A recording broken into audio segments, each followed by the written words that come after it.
Hello, everyone, and welcome to this week's Culture Report. I'm Antonia Velez. This episode is all about pride, highlighting some of our favorite stories, new and old, that celebrate queerness, starting with a push to preserve pride in Colorado. Currently, the state's Register of Historic Places is lacking diversity. Fewer than 3% of historic places represent LGBTQ+ people or communities of color. But History Colorado is looking to change that, and its efforts have a strong focus on queer history. Jaleesa Irizarry explains. Downtown Denver highlights so much history. Damian Pechota stands on Colfax Street, or History Colorado's mock-up of it, to talk about notable moments that have been neglected. We want to make sure that we're representing everybody, every creed, color of the rainbow flag that is the LGBT community. Pechota is a historian with History Colorado, hoping to preserve some of the past with a program called Heritage for All. It looks to add 150 sites to the National and State Register of Historic Places, recognizing underrepresented communities like LGBTQ folks. Across the nation, there are only about a little over 30 sites on the National Register related to the LGBTQ+ community. In Colorado, when we started this, there was only 2. Last month, the Boulder County Courthouse was added to that list. It was designated a National Historic Landmark as the site of the first intentional same-sex marriage in the United States. As someone who's part of the LGBTQ+ community, it fills me with a lot of pride. Pride is the focus this month. Pechota says sites like Civic Center Park may have a place on the LGBTQ list. Not only was the park the original meetup spot for the gay community, in 1973, a Denver City Council meeting became known as Colorado's Stonewall, as it sparked a movement for LGBTQ rights. Colorado really has been an important place for the LGBT community. Pechota says places across the state will be considered, because he knows legacies don't have city limits. This is what makes Colorado, this is what makes us who we are. And like you just heard in that story, the Boulder County Courthouse is now a National Historic Landmark because of its role in furthering queer rights in the United States. 1975 was the year when former Boulder County Clerk Clela Rorex issued the very first same-sex marriage licenses in the country, despite the fact that gay marriage was not legal at that time. It was a brave decision, and it has, look at this, 50 years. Now marriage is legal throughout the United States, but it took one person doing one right thing to make this happen. That was back at the courthouse's landmark designation at the end of May. Rorex's actions certainly paved the way to achieving marriage equality in the country, but she was only able to issue a few licenses before the Attorney General at the time ordered her to stop. And it took decades for gay marriage to be recognized by state and federal law. Now, the legalization of same-sex marriage in the U.S. in 2015 was a result of the LGBTQ community's continued fight and the milestones that came before it. 12 years ago, queer couples in Colorado were finally granted civil unions. Photojournalist Tom Cole and I sat down with one couple in Denver who were part of the fight to make that happen and were honored for it. It's so special to us, this photo.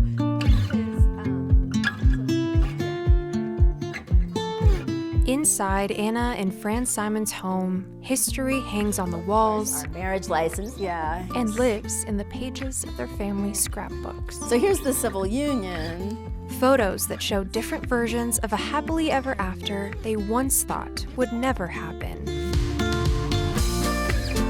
I knew from the time I knew I was gay, which is pretty young, okay, so I'm not gonna get to be able to get married. We did the whole white dresses, rabbi, 100 friends, Denver Botanic Gardens, with all the things that we could have and not legal. The rabbi said it was valid and binding. Normally they say it's legal and binding, but she wasn't able to say that. The absence of legality marked the presence of uncertainty. There were protections that we couldn't get any other way. Yeah, and it was an emotional roller coaster, right? We had our wedding in 2005, and then in 2006, that's when Colorado voted down domestic partnerships and voted for a constitutional amendment banning same-sex marriage. But in 2011, Colorado legislators introduced a bill to provide same-sex couples with civil unions. We had the capacity to testify again and again and again in a way that a lot of people that are just normal people, not lobbyists or whatever, could do. And it failed again and again and again. But they kept throwing punches again We felt like it was our responsibility and again. to fight for this. We wanted that for our son, to have married parents. So he actually testified with us the last time. We're so proud of him. The bill finally passed in 2013, a historic moment for Colorado and them. We were given the honor of being the first couple to receive a civil union in Colorado. Yeah, I mean, our wedding in 2005 was with our family and closest friends, and this felt like it was for everyone. Yeah. You know, it was much bigger. We got to wear dresses again. Who gets to do that, to marry the same person again? And again, they made history in 2014 as the first gay couple to get legally married in Denver after Colorado's same-sex marriage ban was struck down. The following year, a Supreme Court ruling solidified marriage equality for everyone in the country. I remember calling my parents right away. It was a huge moment. Such a huge shift is only possible because of millions of people over generations slowly doing the work. People like Anna and Fran. I don't think we're legends of... No.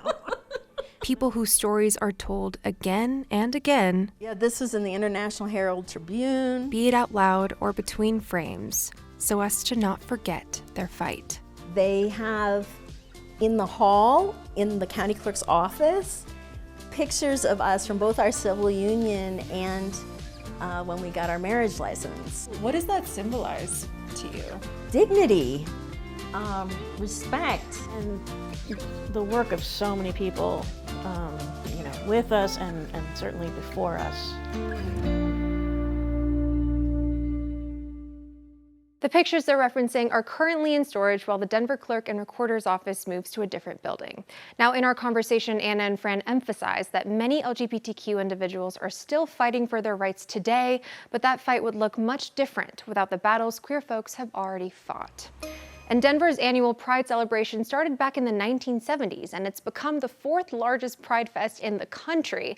But as former Culture Report host Jamal Simon would say, getting there was no walk in the park. Here's a snippet of a story he put together last year in honor of Denver's 50 years of Pride.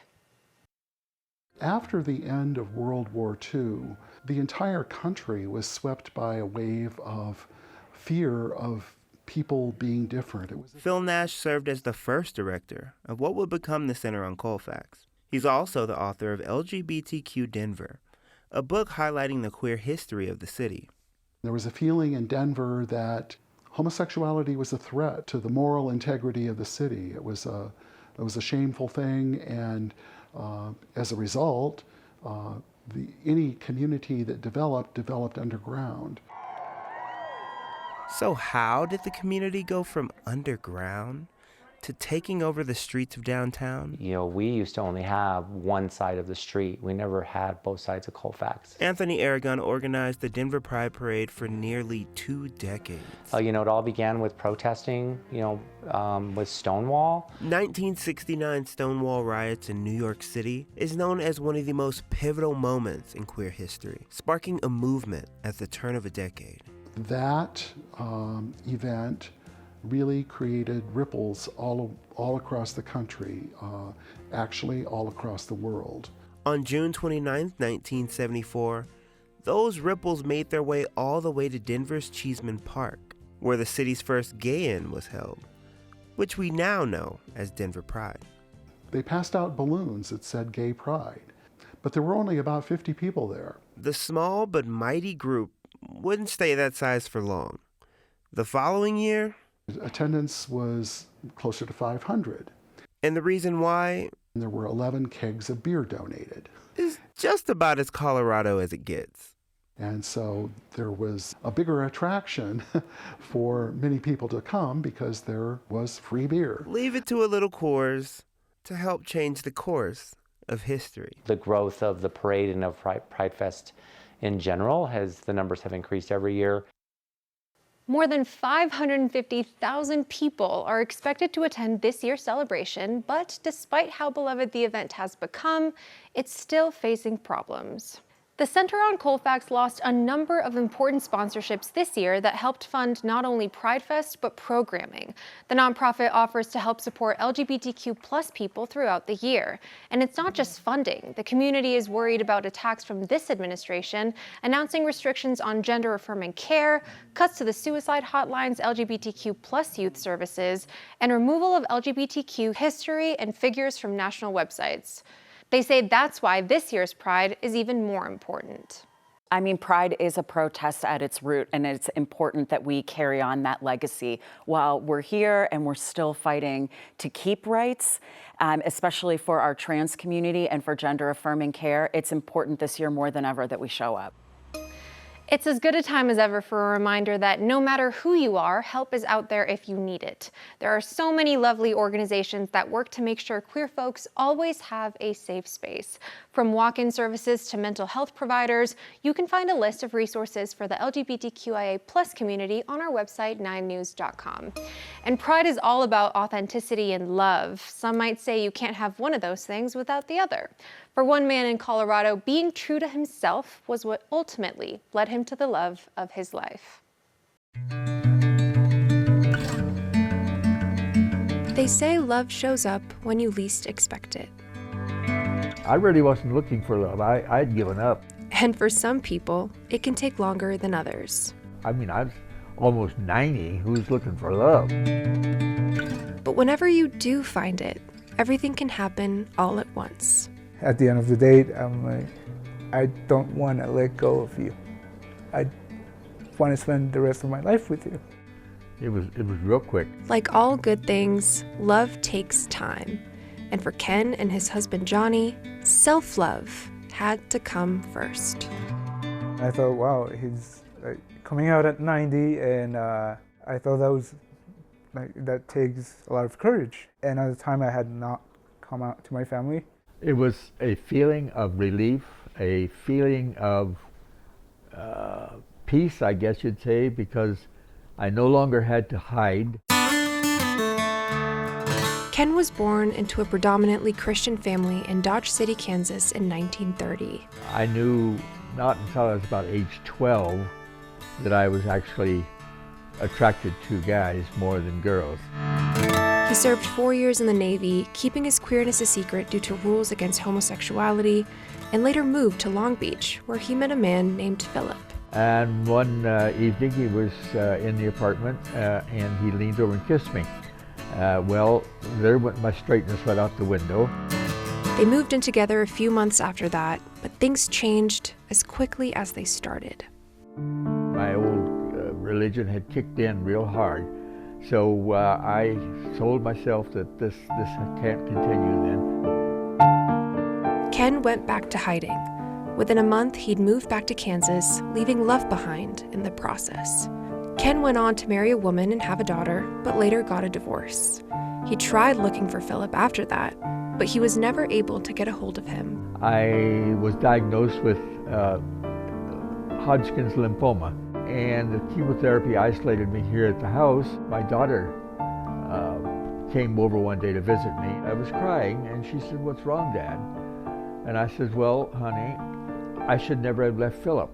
After sharing this part of himself with his daughter, Ken felt emboldened to come out to his friends. I made it public, and it did go public, and I started getting calls and messages.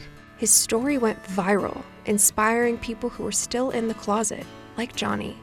So that's when I wrote him a message about, hey, I just congratulated him, said, hey, I think that was amazing what you did, and if you have some time, I would like to talk with you. Eventually, Ken messaged back, and they set up a time to meet at a local restaurant. The more I got to talk with him, the more I found things that in common. And so I just connected. I just went to dinner to tell him that it was okay to come out, and looky here what's happened to us.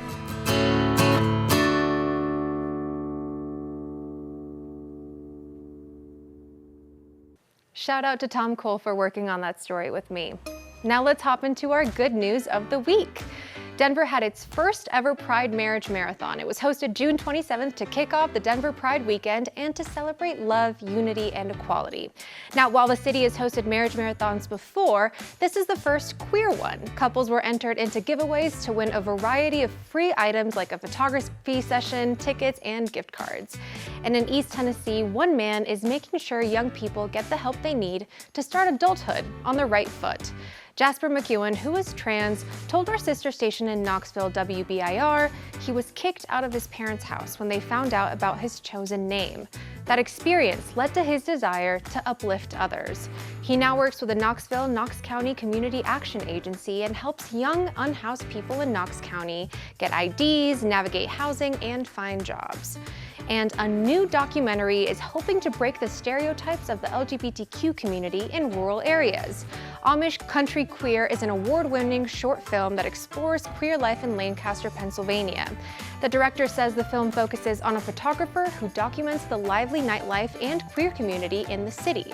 The film hopes to challenge misconceptions about queerness in conservative or small towns, including the idea that queer people can only find their community after they leave. You can find a full story about this on WPMT's website. Thank you so much for joining this week's Culture Report. We'll be back to continue the conversation right here on 9 News Plus and 9news.com.